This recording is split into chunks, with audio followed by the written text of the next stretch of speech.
Hello बच्चों, sky learning में आपका फिर से स्वागत है। तो बच्चों आज हम स्टार्ट करेंगे क्लास 12th का नया लेक्चर। तो इसके अंदर मैंने पिछले वीडियो में एक क्वेश्चन दिया था आपको, दो क्वेश्चन थे। एक था स्क्वायर, इसकी साइड दी हुई है ए और हमें क्या करना है, सी पॉइंट के ऊपर फोर्स कैलकुलेट करना है। फाइंड फोर्स एट सी। ठीक है बच्चों, तो इसको हम सॉल्व करते हैं। आपने ट्राई किया होगा आई होप। तो देखो बच्चों, जिस पे फोर्स निकालना है उसके ऊपर ना एरो बनाते हैं। सबसे पहले बी और डी को देखो।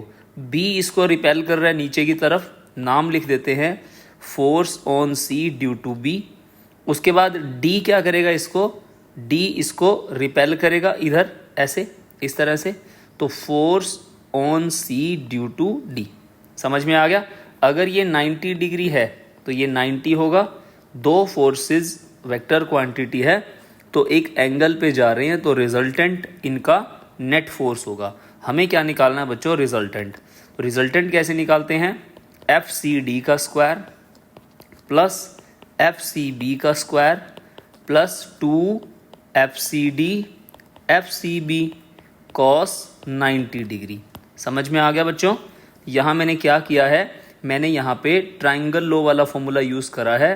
रेक्टेंगुलर कंपोनेंट बन रहे हैं ना, A square plus B square plus 2ab cos theta. तो हमने ये फॉर्मूला यूज़ किया है।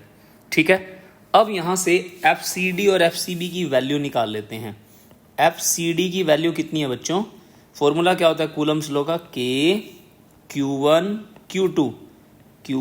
Q2 मतलब स्क्वायर हो गया ए का स्क्वायर, और एफ सी बी कितना होगा बच्चों, एफ सी बी और सी डी सेम ही है ना, तो के क्यू का स्क्वायर डिवाइड बाई ए का स्क्वायर।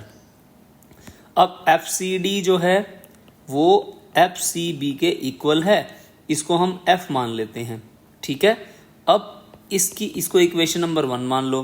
तो रिजल्टेंट क्या आ गया, एफ का स्क्वायर 0 हो गया ना कोस 90। तो कितना बन गया यहाँ पे, ये बन गया 2f का स्क्वायर रूट में। तो इसको थोड़ा सा तोड़ के लिख लेते हैं, √2 √f का स्क्वायर। स्क्वायर से स्क्वायर रूट कट गया, √2f आपका एक फोर्स आ गया रिजल्टेंट। अभी हमारे पास एक चार्ज बचता है बच्चों, ठीक है, ये वाला, ये लास्ट वाला। अब इधर एफ आर की वैल्यू कितनी निकाल ली हमने, √2f ऑलरेडी यहाँ लग रहा है। तो ये वाला फोर्स क्या कर रहा है, इसके ऊपर आ गया। तो ये ब्लैक वाली लाइन देखो, इसके ऊपर ओवरलैप हो रही है। इसका नाम आप रख देते हैं F A C force, F A C नहीं, एफ सी ए रखेंगे, force on C due to A. अब अगर दो वेक्टर कोलिनियर हो, कोलिनियर मतलब देखो बच्चों, एक वेक्टर √2f पहले से जा रहा है और उसके ऊपर एक और वेक्टर जो कि force on C due to A आ रहा है, तो ये दोनों डायरेक्ट ऐड हो जाएंगे ना। तो नेट फोर्स क्या हो जाएगा, force net equal to F resultant plus F C due to A. Clear है। तो इसकी वैल्यू देखो कितनी है। अब बच्चों ये ए है, ये ए है, तो पाइथागोरस से ये क्या हो जाएगा, ए का स्क्वायर रूट हो जाएगा। तो हम इसको क्या लिख सकते हैं, √2a। तो एफ आर तो हमें पता है √2f है। एफ सी ए कितना है, एफ सी ए की वैल्यू है के Q square divide by √2a का स्क्वायर हो गया। क्लियर है। एफ की वैल्यू डाल दो अब यहाँ पे भी। एफ की वैल्यू क्या आएगी, √2k क्यू का स्क्वायर डिवाइड बाई ए का स्क्वायर प्लस के क्यू का स्क्वायर डिवाइड बाई 2a का स्क्वायर। अब देखो कॉमन आ रहा है, इसमें से कौन कॉमन आ रहा है, के Q square by A square, अंदर बचेगा √2 प्लस 1/2। तो ये बच्चों हमारा नेट फोर्स आ गया सी के ऊपर, तीनों की वजह से। क्लियर हो गया बच्चों, समझ में आ गई बात। ओके, तो अगला सवाल, इसी में एक और क्वेश्चन भी दिया था मैंने, क्वेश्चन नंबर 2। तो इसमें क्या है, एक साइड दी हुई है 4 और एक साइड दी हुई है 3। ठीक है, तो जैसे मान लो ये वाली 3 थी, ये वाली 4 थी, ये वाली क्या होगी, 5 हो जाएगी। हमें इस पॉइंट पे निकालना था। Q की वैल्यू 2 × 10⁻⁻6 और यहाँ पे 2 गुना 10 की पावर -6। ठीक है, 2 चार्जेस है यहाँ पे। और ये वाला कितना है, इसको भी आप सेम ही मान लो, 2 गुना 10 की पावर -6। तीनों पे सेम चार्ज है, तो आपने इसके नाम दे देने हैं A B C। Find force at B। Clear हो गया। अब बच्चों दोबारा वही एरो बनाने हैं, जिस पे फोर्स निकालना हो मैं दोबारा लिख देता हूं, जिस पॉइंट पे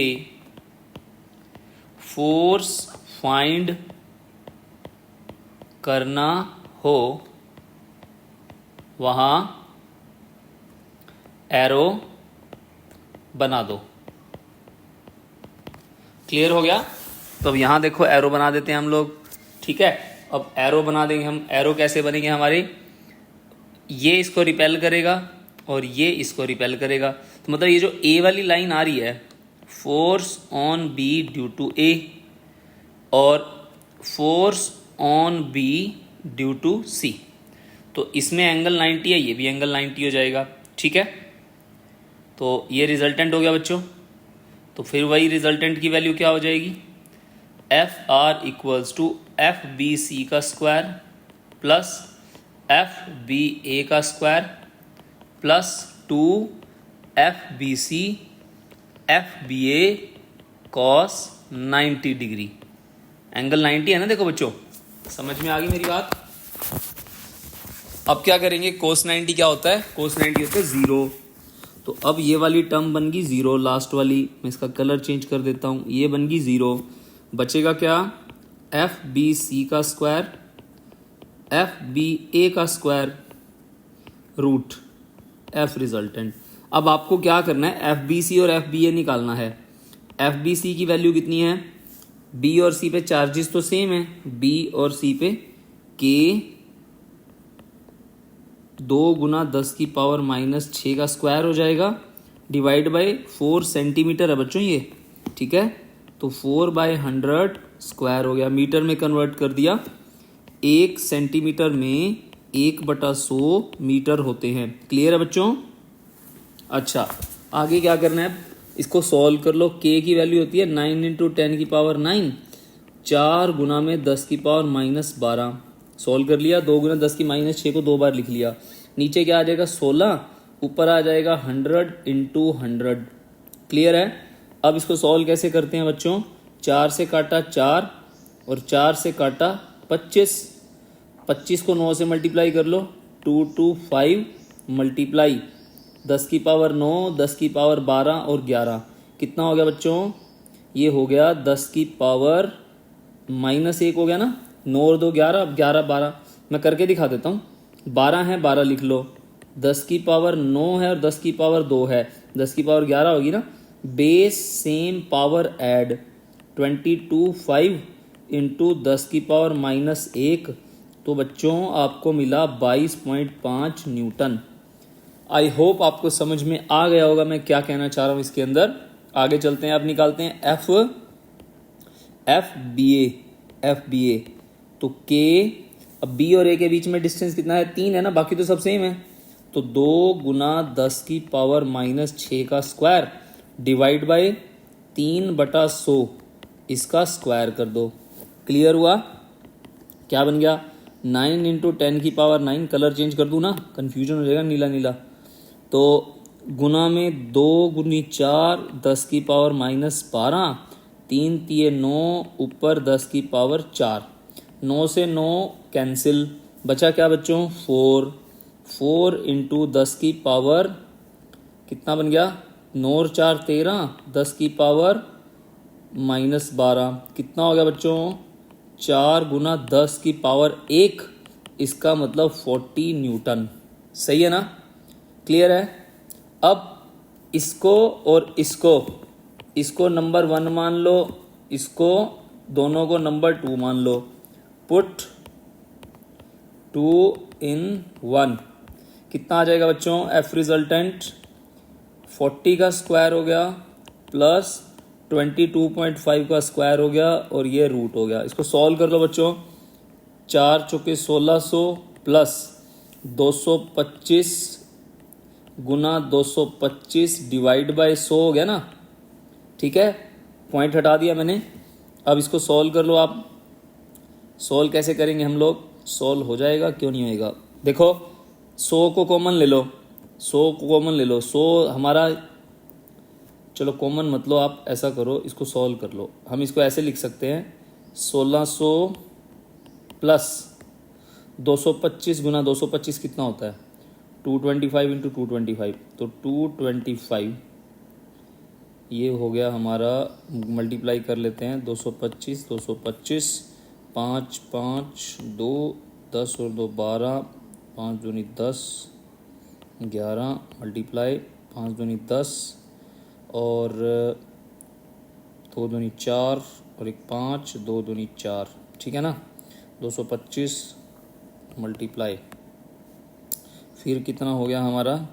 5 दूनी 10, 2 दूनी 4 और एक 5, 2 दूनी 4, 5 2 6, 5 और 4 और एक 10, 5। बहुत ही बड़ा नंबर आया बच्चों ये तो। ओके लिख लो इसको। प्लस कितना आ जाएगा? 50 625 बटा में 100 रूट के अंदर, फोर्स रिजल्टेंट। समझ में आ गया? अब इसको सॉल्व कर लो, एलसीएम ले लो इसका, ऊपर जाएगा ये, अपोन में 100 बाहर आ जाएगा, 1/10 आ जाएगा, रूट के अंदर आ जाएगा 16 गुना में 10 की पावर 4 गुना में 50 625 गुना नहीं सॉरी प्लस में आएगा, मैं यहाँ पे उल्टा लिख गया, यहाँ पे ये यहाँ प्लस आएगा बच्चों, ठीक है। समझ में आ गया? सोल्व हो जाएगा, कोई बड़ी बात नहीं है। इसका स्क्वायर और स्क्वायर इसको सॉल्व कर लो, बाहर निकाल लो, या पहले स्क्वायर करके बाहर निकाल लेना, ठीक है बच्चों। ये आपका आंसर आ जाएगा न्यूटन के अंदर। क्लियर है? आगे चलते हैं बच्चों। नेक्स्ट टॉपिक है हमारा इसके अंदर electric field. Electric field, electric field क्या होता है बच्चों? बहुत इंपॉर्टेंट टॉपिक है इलेक्ट्रिक फील्ड। सिंपल सा टॉपिक है, बड़ा आसान टॉपिक है और मजेदार है। इसको हम ई से रिप्रेजेंट करते हैं बच्चों। क्या होता है electric field? Electric field basically force experienced bye a unit charge. देखो बच्चों, किसी भी चीज का फील्ड कैसे पता लगता है?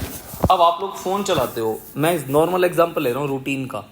जैसे मान लो आप लोग फोन चलाते हो, ये फोन का टावर है मान लो, ठीक है, ये टावर है, यहाँ पे आपका मोबाइल फोन है, इसकी रेंज मान लो यहाँ तक है टावर की। क्या आपके फ़ोन में सिग्नल आएगा? आंसर है नो। क्यों? क्योंकि आपका फ़ोन जो है वो सिग्नल से बाहर है, इसका फील्ड यहाँ तक है, ये मान लो आर है इसका। जैसे आपका मोबाइल फ़ोन यहाँ आएगा तो आपके फ़ोन में क्या आ जाएगा? सिग्नल आ जाएगा। यही मतलब है इसका। क्लियर हुआ? तो सेम यहाँ पे चार्ज के साथ होता है मोबाइल फ़ोन में, समझ गए ना आप? क्योंकि मोबाइल फ़ोन जो है रूटीन की चीज़ आपकी, तो इसका एग्जाम्पल बड़ी जल्दी समझ में आता है बच्चों को। तो क्यों हमारे पास कोई भी चार्ज है, सोर्स चार्ज। सोर्स चार्ज का मतलब होता है जैसे कंघी को सिर पे रगड़ा, कंघी चार्ज होगी, तो वो इलेक्ट्रिक फील्ड जो है उसका लार्ज होता है, उसको हम बोलते हैं क्या? Source charge. जिसका इलेक्ट्रिक फील्ड निकालना है, ठीक है, वो हमारा सोर्स चार्ज है। जिससे निकालना है उसको बोलते हैं टेस्ट चार्ज। क्या है बच्चों ये? Test charge. टेस्टर नहीं होता, वो कई बार बिजली वाला घर में आता है, वो क्या करता है, वो उसके पॉकेट में एक पेचकस जैसा होता है, स्क्रू ड्राइवर, और वो क्या करता है, उसको प्लग इन करके देखता है। तो प्लग इन करने के बाद वो देखता है कि बल्ब ऑन हो गया, ठीक है, होता है ना ऐसा। उसके अंदर वो पता लगा लेते हैं कि ये लाइव वायर है या ये न्यूट्रल वायर है। कहने का मतलब है किस में करंट है उससे पता लगता है। सेम यहाँ पे एक टेस्टर है। तो ये टेस्टर जब हम इसकी तरफ मूव कराते हैं, जिस पॉइंट पे आपको पता लगता है कि आपका टेस्ट चार्ज रिपेल हो रहा है, आपको पता तो चल ही जाएगा ना, रिपेल होने का मतलब क्या? दूर भाग रहा है। तो वो क्या हो जाएगा? Force experienced by charge is known as electric field. Clear हो गया बच्चों? क्लियर हुआ? इलेक्ट्रिक फील्ड किसका? सोर्स का। किस से पता लगाया? टेस्ट से। ये क्या करता है? पता लगाता है। क्या पता लगाता है बच्चों? Electric field. क्लियर हो गया। किसका लगाता है? सोर्स चार्ज का। इसका फील्ड पता लगता है। क्लियर हो गया। तो इलेक्ट्रिक फील्ड फॉर्मूला क्या बन गया बच्चों? इलेक्ट्रिक फील्ड इंटेंसिटी बोल देते हैं, वेक्टर क्वांटिटी है, फोर्स बटे चार्ज, ये हमारा फॉर्मूला बन गया। एसआई यूनिट क्या हो गई इसके? न्यूटन पर कूलम। ठीक है, न्यूटन पर कूलम। वेक्टर क्वांटिटी है तो डायरेक्शन क्या होती है इसकी? डायरेक्शन होती है बच्चों इसकी पॉजिटिव टू नेगेटिव। क्लियर हो गया, पॉजिटिव टू नेगेटिव इसकी डायरेक्शन होती है। ओके, अब इसके बाद अगली चीज इसके अंदर क्या आती है? तो नेक्स्ट है बच्चों इसके अंदर इसका रिप्रेजेंटेशन कैसे करते हैं। अब जो इलेक्ट्रिक फील्ड होता है ना बच्चों, इसको ऐसे शो कर देते हैं हम लोग, वैसे से लाइनें लगाएंगे ना, ये क्या है? ये इलेक्ट्रिक फील्ड है। क्या है ये? इलेक्ट्रिक फील्ड है। क्लियर हो गया। ओके, ये जो इलेक्ट्रिक फील्ड है हमारे पास, ये यूनिफॉर्म भी होता है, यूनिफॉर्म भी होता है और नॉन यूनिफॉर्म भी होता है। यूनिफॉर्म का मतलब होता है एक जैसा। एक जैसा कब होगा? जब इन लाइनों के बीच में जो गैप होता है ये सेम होता है हमेशा, इक्वी डिस्टेंट। और नॉन यूनिफॉर्म के अंदर क्या होता है? ये गैप मान लो ऐसे है, ये ऐसे है, तो ये गैप मान लो यहाँ कम है, यहाँ गैप ज़्यादा है, तो गैप क्या होता है? सेम नहीं होता। कहने का मतलब है वैल्यू बार बार चेंज हो रही है, वो नॉन यूनिफॉर्म फील्ड होता है। क्लियर हो गया बच्चों। तो इलेक्ट्रिक फील्ड जो होता है कर्व भी हो सकता है, जिस मान लो मैंने ऐसे बना दिया इस तरह से, तो इनके बीच में गैप सेम होना चाहिए। तो यहाँ पे ये नॉन यूनिफॉर्म बना देता हूँ, ये देखो ये गैप सेम नहीं है। समझ में आ गया। तो इट कैन बी कर्व और it can be straight. Clear हो गया बच्चों। अच्छा, पेज नया निकाल लूं, एक पेज ले लूं नया। अच्छा चलो देखो बच्चों आगे, अब क्या करना है हमें? अब यहां पे एग्जाम्पल लेना एक छोटा सा कि इलेक्ट्रिक फील्ड जो होता है इसका फायदा क्या होता है। जैसे मान लो मुझे फोर्स पता लगाना है, एग्जाम्पल मैं यहां ले रहा हूं एक छोटा सा। मान लो इलेक्ट्रिक फील्ड की वैल्यू 2 न्यूटन पर कूलम है, ठीक है। टेस्ट चार्ज की वैल्यू 2 माइक्रो कूलम है, ठीक है, 2 माइक्रो कूलम। तो मैंने पूछा कि इसका फोर्स कितना होगा। तो इलेक्ट्रिक फील्ड का फॉर्मूला क्या होता है बच्चों? फोर्स बटे चार्ज होता है। तो फोर्स की वैल्यू क्या हो गई? Q इंटू ई हो गई। Q कितना है? 2 गुना 10 की पावर -6। इलेक्ट्रिक फील्ड है 2, तो फोर्स कितना हो गया? 4 गुना -10 की -6 न्यूटन। ये हमारा आंसर आ गया। ठीक है, तो हम क्या कर सकते हैं? फिजिकल सिग्निफिकेंस बता रहा हूं मैं इसका। फिजिकल सिग्निफिकेंस, फिजिकल सिग्निफिकेंस, इसका फायदा क्या होता है बच्चों? We can find force by knowing electric field. Clear हो गया बच्चों? समझ में आ गई बात? अच्छा, दूसरा आप देखो इसके अंदर एक स्पेशल केस ले रहा हूं मैं। जब when a charge particle enters in electric field, इसको ना क्वेश्चन बना के ले लें बच्चों, क्वेश्चन से ज़्यादा ठीक भी लगेगा। Enters in electric field, uniform electric field है, इलेक्ट्रिक फील्ड, ठीक है, यूनिफॉर्म है। फाइंड एक्सेलरेशन,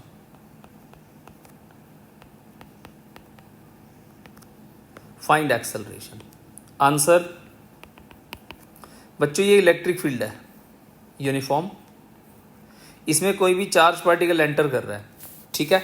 ये इलेक्ट्रिक फील्ड E है, चार्ज पार्टिकल का मास m है, चार्ज Q है, तो इसके ऊपर एक्सेलरेशन कितना होगा? देखो इलेक्ट्रिक फील्ड का फॉर्मूला क्या होता है बच्चों? फोर्स बाय चार्ज होता है। फोर्स की वैल्यू क्या हो गई, Q इंटू ई हो गई। ठीक है, इक्वेशन नंबर 1 मान लो।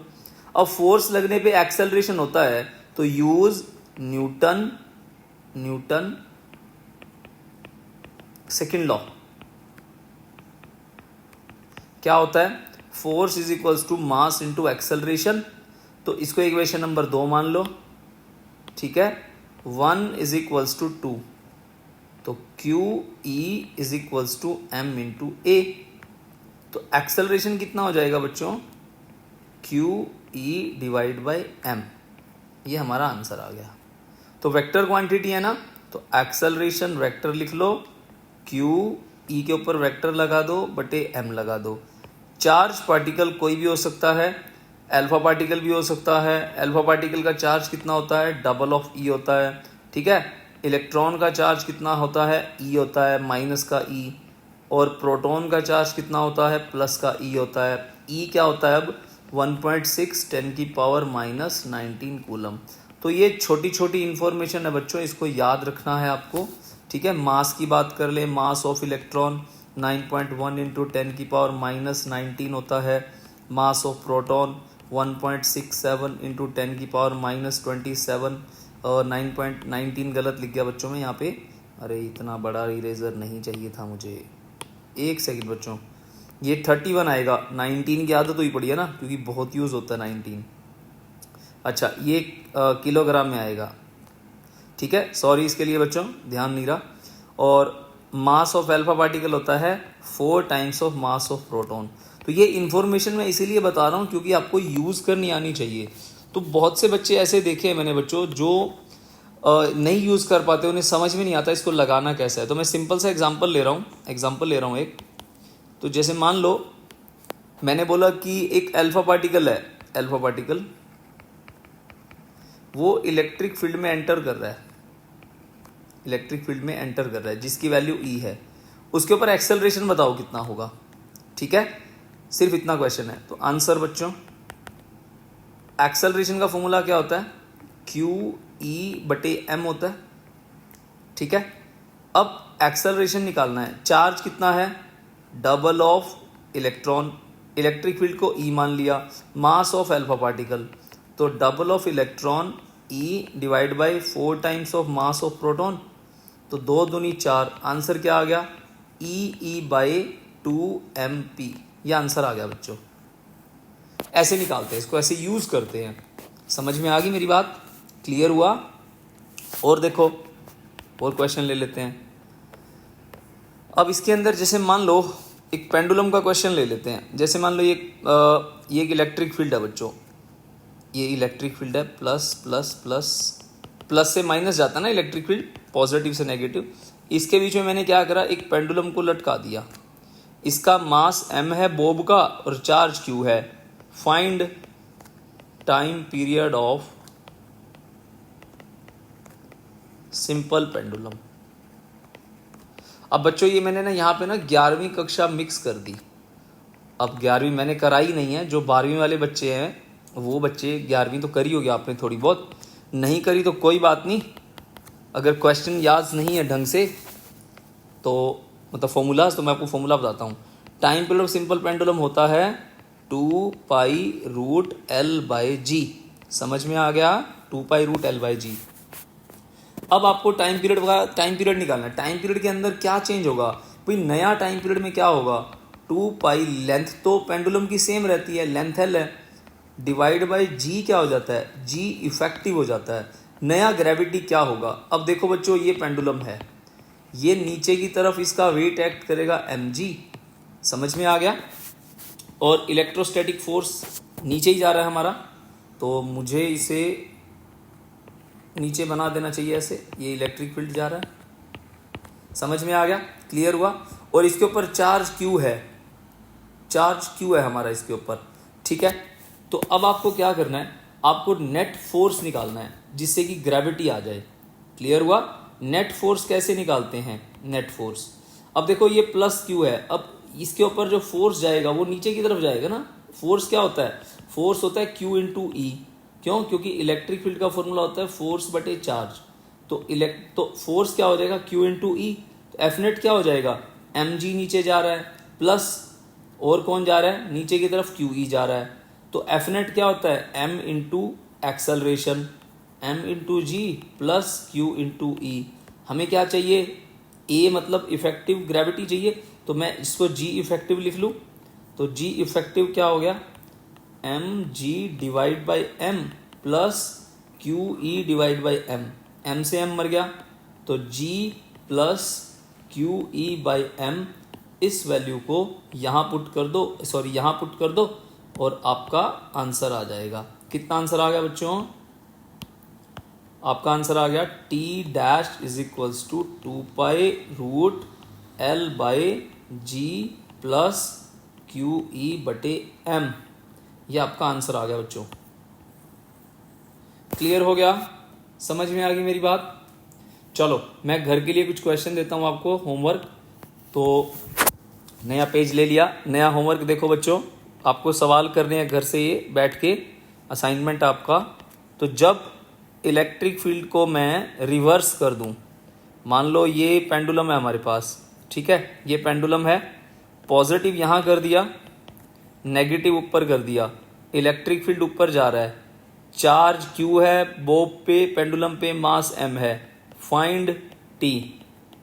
एक तो आपको ये पता लगाना है, क्वेश्चन नंबर 1। क्वेश्चन नंबर 2 क्या है, क्वेश्चन नंबर 2 के अंदर मैंने क्या करा, ऐसे कर दिया, पॉजिटिव ऐसे कर दिया बच्चों, नेगेटिव ऐसे कर दिया, और यहाँ से पेंडुलम को लटका दिया, चार्ज क्यू है, मास एम है, और इलेक्ट्रिक फील्ड की वैल्यू ई है। टाइम पीरियड बताओ पेंडुलम का। ये 2 सवाल आपने करने हैं, ठीक है बच्चों, और कमेंट सेक्शन में कमेंट करना। तो आई होप आपको मेरे जो लेक्चर्स हैं समझ में आ रहे होंगे। ठीक है बच्चों, टेक केयर, पढ़ाई करते रहो, all the very best, bye bye.